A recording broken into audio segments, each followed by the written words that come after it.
लालची भाभी। करिश्मा, रेशमा और मनीषा 3 बहनें हैं। उनका एक भाई भी है, मयंक। मयंक अपनी बहनों को बहुत प्यार करता है, लेकिन मयंक की पत्नी सविता इस मामले में मयंक से बिल्कुल ही अलग है। वो अपनी ननदों का जितना बुरा कर सकती है उतना बुरा करती ही रहती है और अपनी ननदों पर हुक्म भी चलाती है। करिश्मा, करिश्मा, तुमने अभी तक नाश्ता नहीं बनाया? तुम्हारे भैया को ऑफिस जाने में देर हो रही है। हाँ भाभी, बस अभी बनाती हूँ। करिश्मा, तुम ये ढीलापन छोड़ दो। कल को पराये घर जाना है। वहाँ अगर तुम इस तरह से काम करोगी तो लोग क्या कहेंगे कि माँ ने और भाभी ने कुछ सिखाया नहीं। और तुम्हारी दोनों बहनें कहाँ हैं? अब रेशमा मार्केट गई है और मनीषा सो रही है। क्या? सुबह के 8 बज रहे हैं और ये महारानी अभी भी सो रही है? ये कहते हुए सविता अपनी सास दुर्गा देवी के पास जाती है। माँ जी, देख रही हो अपनी बेटियों के तौर तरीके? क्या हुआ बहू, सुबह सुबह क्या कर दिया मेरी बेटियों ने? अरे एक तो अभी अभी उठकर किचन में गई है, दूसरी सुबह सुबह बाहर चली गई और तीसरी अभी तक सो रही है। क्या करूं मैं इन तीनों का, मैं तो परेशान हो गई हूँ। जा जाकर उठा उसे और रेशमा से मैं बात करती हूँ। सविता सीधा मनीषा के कमरे में जाती है और उससे कहती है, महारानी जल्दी उठो, सूरज सर पर आ गया है। भाभी थोड़ी देर और सोने दो ना, मैं रात को लेट सोई थी। वो क्या ना, यूनिट टेस्ट चल रहे हैं। शराफत से उठती है या नहीं, या फिर पानी की भरी बाल्टी डालूं तेरे ऊपर? नहीं नहीं भाभी, मुझे बिस्तर में नहीं लाना, उठती हूँ मैं।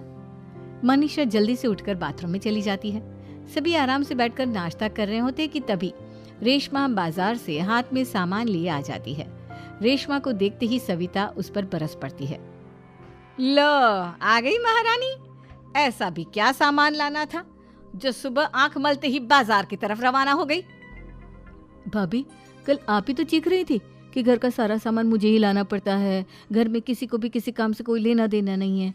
अब मैं बाजार जाकर सामान ले आई तो आपको इस बात से भी तकलीफ हो रही है? देख रही हो माँ जी, अपनी बेटी की जुबान कैंची से भी तेज चलती है। और मयंक, आप तो कुछ कहेंगे नहीं अपनी लाडली बहन को। रेशमा, अपनी भाभी से ऐसे बात नहीं करते। चलो माफी मांगो। भैया, मैं क्यों माफी मांगू? आप भाभी से बोलिए ना कि हम पर कम हुक्म चलाया करे। हम इस घर की बेटियां हैं और आपकी पत्नी की ननद है, नौकरानी नहीं। लो कर लो बात। इनकी भलाई के लिए कुछ भी बोलो तो इन्हें बुरा लग जाता है। इस घर में यही इज्जत है मेरी। देख लो माँ जी, आपकी बेटी किस लहजे में मुझसे बात कर रही है। सविता वहां से चली जाती है। मयंक को बहुत गुस्सा आता है, वो भी वहां से चला जाता है। फिर करिश्मा रेशमा को समझाती है, रेशमा, तुम्हें भाभी से माफी मांग लेनी चाहिए थी ना। लेकिन दीदी, मैंने कुछ किया ही नहीं, तो मैं माफी क्यों मांगू? हाँ करिश्मा दीदी, रेशमा दीदी जैसे ही घर में आई भाभी ही उन पर चिल्ला रही थी। हाँ, मैं मानती हूँ कि गलती भाभी की थी। मैं तो इसलिए बोल रही हूँ कि भाभी ने माँ को तो पूरी तरह अपने वश में कर लिया है। वो हमारी बात सुनती ही नहीं। मयंक भैया हमारे लिए हमेशा खड़े रहते हैं, इसलिए उनकी बात का मान तो तुम्हें रखना चाहिए था ना। कोई फायदा नहीं दीदी, कुछ दिनों की बात और है, भाभी उन्हें भी हमारे खिलाफ भड़का देंगी। फिर वो भी माँ की तरह हमारी किसी बात का विश्वास नहीं करेंगे। इसी तरह सविता अपनी तीनों ननदों को किसी न किसी बात पर परेशान करती रहती थी। एक दिन मयंक अपनी तीनों बहनों के लिए गिफ्ट लाया। क्या रेशमा, ये तुम्हारे लिए हार का सेट। रेशमा, तुम्हारे लिए सुंदर सी ड्रेस। और मनीषा, तुम्हें किताबें पसंद है ना, तुम्हारे लिए किताबें लाया हूँ। थैंक यू भैया। थैंक यू भैया। थैंक यू भैया। करिश्मा, तुम्हारा नेकलेस कितना सुंदर है, ये भैया कहाँ से ले आए होंगे? मैंने भैया को 3 दिन पहले फोन पर ये डिजाइन दिखाया था और आज भैया ये ले आए।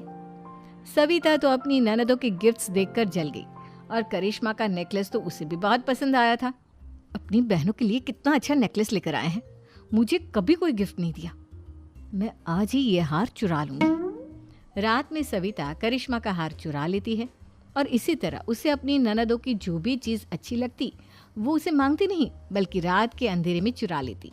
इसी तरह दिन बीतते गए और सविता ने मयंक के दिल में भी उसकी बहनों के लिए नफरत पैदा कर दी। एक दिन मयंक ने करिश्मा और रेशमा के लिए रिश्ता देखा और ये बात उसने घर में सबको बताई। माँ, करिश्मा और रेशमा के लिए बहुत अच्छा रिश्ता आया है, वो लोग कल इन्हें देखने आ रहे हैं। आप और सविता मिलकर सारी तैयारी कर लेना। ये सुनकर करिश्मा और रेशमा खुश हो जाती हैं, लेकिन सविता सोचती है, अगर इन दोनों बहनों की शादी हो गई तो घर और बाहर का काम कौन करेगा? मनीषा तो एक नंबर की कामचोर है, उससे तो किसी बात की उम्मीद लगाना ही बेकार है। मुझे इस शादी को रोकना होगा। अगले दिन सभी लड़के वालों के स्वागत की तैयारी करने में लगे होते हैं। तभी मयंक अपनी बहनों से आकर कहता है, तैयार हो गई तुम दोनों? देखो दोनों लड़के बहुत अच्छे हैं, मैं कोई कसर नहीं छोड़ना चाहता, इसलिए तुम उनके सामने अच्छे से बिहेव करना और अपनी भाभी से लड़ने मत लग जाना। करिश्मा, तुम वो नेकलेस पहन लो ना जो मैं तुम्हारे लिए लाया था। भैया मैं बहुत देर से वो नेकलेस ढूंढ रही हूँ, लेकिन मुझे मिल ही नहीं रहा। क्या तुमने नेकलेस खो दिया? तुम्हें पता भी है वो कितना महंगा था? तुम कोई काम ढंग से नहीं कर सकती। मयंक गुस्से में वहां से चला जाता है। थोड़ी देर बाद लड़के वाले भी आ जाते हैं। वो दोनों बहनों को पसंद कर लेते हैं और रिश्ता पक्का हो जाता है। लेकिन सविता के दिमाग में तो कुछ और ही खिचड़ी पक रही थी। वो पंडित जी के पास करिश्मा की कुंडली लेकर जाती है और उन्हें पैसे देकर करिश्मा की कुंडली बदलवा देती है। जब लड़के वालों के पास करिश्मा की कुंडली जाती है तो वो दुर्गा को फोन करते हैं। बहन जी, हमने करिश्मा की कुंडली अपने पंडित जी को दिखाई थी। आपकी बेटी की कुंडली नहीं बल्कि दोषों का पिटारा है। देखिए, मैं और मेरे पति इन सब बातों में बहुत विश्वास करते हैं, इसलिए हम आपकी बेटी से अपने बेटे की शादी नहीं करा सकते। इस तरह करिश्मा का रिश्ता टूट जाता है और सभी घर वालों को बहुत दुख होता है। अब कविता सोचती है, चलो करिश्मा का तो रिश्ता टूट गया, अब रेशमा का भी रिश्ता तोड़ना है। क्या करूं? अब सविता आवाज बदलकर किसी अननोन नंबर से रेशमा के होने वाले ससुराल में फोन करती है। हेलो, मैं कौन हूँ कौन नहीं ये आपके लिए जानना ज़रूरी नहीं। बस इतना सुन लो कि रेशमा का 2 साल से किसी के साथ अफेयर चल रहा है। बस रेशमा का रिश्ता तोड़वाने के लिए सविता का इतना कहना काफी था। अब रेशमा का भी रिश्ता टूट गया। मयंक और दुर्गा देवी ने रेशमा को खूब खरी खोटी सुनाई और उससे बार बार उस लड़के के बारे में पूछने लगी। आप दोनों मुझे क्यों परेशान कर रहे हो? अरे कोई लड़का होगा मेरी लाइफ में तो मैं बताऊंगी ना, जब कोई है ही नहीं तो कहाँ से लाऊं मैं कोई लड़का? तो तेरे होने वाले ससुराल वालों को फोन किसने किया था? माँ, मैं नहीं जानती किसने फोन किया था, मैं सच कह रही हूँ। मैं तो पहले ही कह रही थी इसकी लगाम खींच कर रखो, लेकिन मेरी सुनता ही कौन है। आप चुप रहिए भाभी, ये सब आपका ही किया धरा है।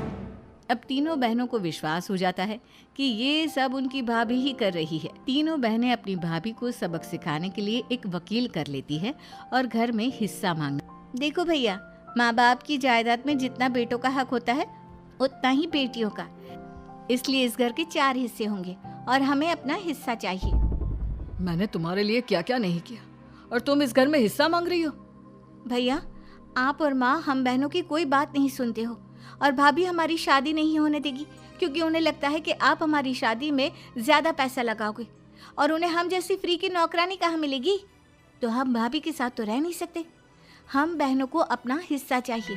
अरे तुम्हें शर्म आनी चाहिए अपने भाभी पर ऐसा इल्जाम लगाते हुए।